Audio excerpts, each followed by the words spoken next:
നമസ്കാരം.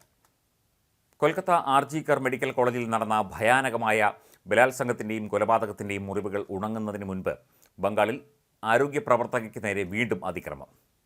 കഴിഞ്ഞ ദിവസം രാത്രിയിൽ ഡ്യൂട്ടിയിലുണ്ടായിരുന്ന നഴ്സിന് നേരെയാണ് രോഗിയുടെ ലൈംഗിക അതിക്രമം ഉണ്ടായത്.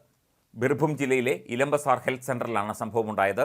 രാത്രി ശാരീരിക അസ്വസ്ഥതകളെ തുടർന്ന് വീട്ടുകാരാണ് ആരോപണ വിധേയനായ രോഗിയെ ആശുപത്രിയിൽ എത്തിച്ചത്. അത്യാഹിത വിഭാഗത്തിൽ ഇയാളെ പരിശോധിച്ച ഡോക്ടർ നൽകിയ നിർദ്ദേശപ്രകാരം നഴ്സ് മരുന്നുകൾ കൊടുക്കുകയായിരുന്നു. ഡ്രിപ്പ് ഇടാനായി അടുത്തേക്ക് ചെന്നപ്പോഴാണ് യുവാവ് നഴ്സിനെ കടന്നു പിടിച്ചത്. തൻ്റെ ശരീരത്തിൽ അപമര്യാദയായി ഇയാൾ സ്പർശിച്ചു എന്ന് നഴ്സ് പരാതിപ്പെട്ടു. താൻ ഡോക്ടറുടെ നിർദ്ദേശമനുസരിച്ച് പ്രവർത്തിക്കുകയായിരുന്നു. അപ്പോഴാണ് രോഗി സ്വകാര്യ ഭാഗങ്ങളിൽ സ്പർശിച്ചത്. ഇതിനു പുറമെ അസഭ്യം പറയുകയും ചെയ്തതായി നഴ്സ് പറഞ്ഞു. ഇത്തരം സംഭവങ്ങൾ ആശുപത്രിയിൽ സുരക്ഷയില്ലായ്മ കാരണമാണ് ഉണ്ടാവുന്നതെന്നും അല്ലാതെ എങ്ങനെയാണ് ഒരു രോഗിക്ക് നഴ്സിനോട് ഇത്തരത്തിൽ പ്രവർത്തിക്കാൻ കഴിയുന്നത് എന്നും അവർ ചോദിക്കുന്നു. സംഭവത്തിന് പിന്നാലെ ആശുപത്രിയിൽ സംഘർഷമുണ്ടായി. പോലീസ് സ്ഥലത്തെത്തി ആരോപണ വിധേയനായ രോഗിയെ അറസ്റ്റ് ചെയ്തു. നേരത്തെ ആർജിക്കർ മെഡിക്കൽ കോളേജിൽ ക്രൂരമായ ബലാത്സംഗത്തിന് ഇരയായ PG ഡോക്ടർ കൊല്ലപ്പെട്ട സംഭവത്തിൽ സംസ്ഥാന സർക്കാർ വലിയ വിമർശനം നേരിടുകയും സംസ്ഥാനം വലിയ പ്രതിഷേധങ്ങൾക്ക് സാക്ഷിയാവുകയും ചെയ്തിരുന്നു. ഇതിനിടെയാണ് പുതിയൊരു സംഭവം കൂടി ബംഗാളിൽ നിന്ന് റിപ്പോർട്ട് ചെയ്തിരിക്കുന്നത്. സ്ത്രീ സുരക്ഷയുമായി ബന്ധപ്പെട്ട വിഷയങ്ങളിൽ ശക്തമായ നടപടി എടുക്കണം എന്നും സ്ത്രീ സുരക്ഷയ്ക്ക് വലിയ പ്രാധാന്യമുണ്ട് എന്നും പ്രധാനമന്ത്രി നരേന്ദ്രമോദി അടക്കമുള്ള ആളുകൾ പ്രതികരിച്ചിരുന്നു.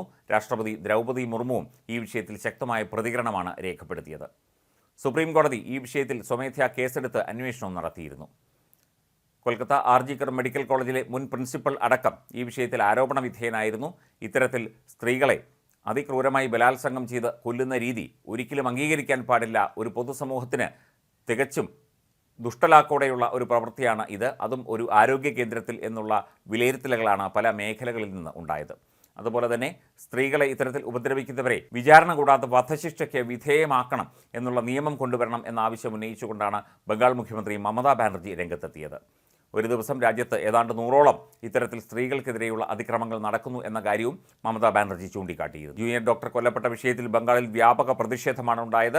തൃണമൂൽ കോൺഗ്രസിനെതിരെയായിരുന്നു ശക്തമായ പ്രതിഷേധം. അതുപോലെ ബംഗാൾ സർക്കാരിനെതിരെയും മമതാ ബാനർജിക്കെതിരെയും ഒക്കെ തന്നെ ശക്തമായ പ്രതിഷേധം ഉയർന്നിരുന്നു. ഈ വിഷയത്തിൽ CBI ആണ് കേസ് അന്വേഷിക്കുന്നത്.